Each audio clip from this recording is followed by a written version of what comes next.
भगवान बुद्ध का एक शिष्य रास्ते पर पड़े एक भिखारी को हिला रहा था। वह भिखारी बेहोश था। आसपास कई लोग इकट्ठा हो गए। जब उसे थोड़ा होश आया तो बुद्ध के शिष्य ने उससे कहा, यहां पड़े पड़े जीवन खत्म हो जाएगा, ऐसे ही मर जाओगे। अंत समय में कम से कम कुछ अच्छी बातें सुन लो, उपदेश प्राप्त कर लो। चलो मेरे साथ, मैं तुम्हें भगवान बुद्ध के पास ले चलता हूं। जब तुम उन्हें सुनोगे तो तुम्हारा दर्द दूर हो जाएगा।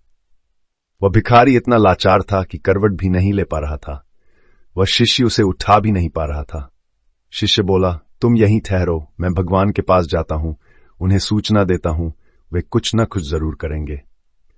शिष्य बुद्ध के पास पहुंचा और बुद्ध को उस भिखारी की स्थिति बताई और कहा, मैंने ये प्रयास किया कि मैं उसे आपके पास ले आऊं।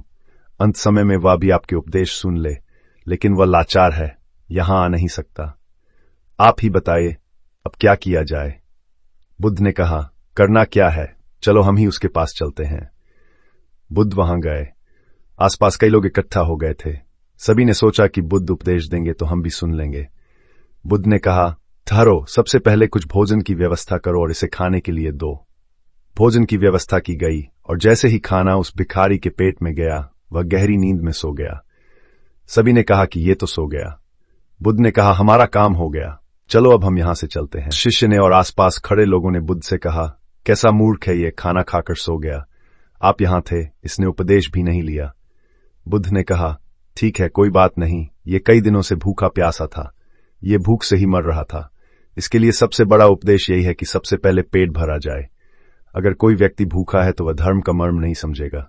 तुम लोग यही भूल कर रहे हो।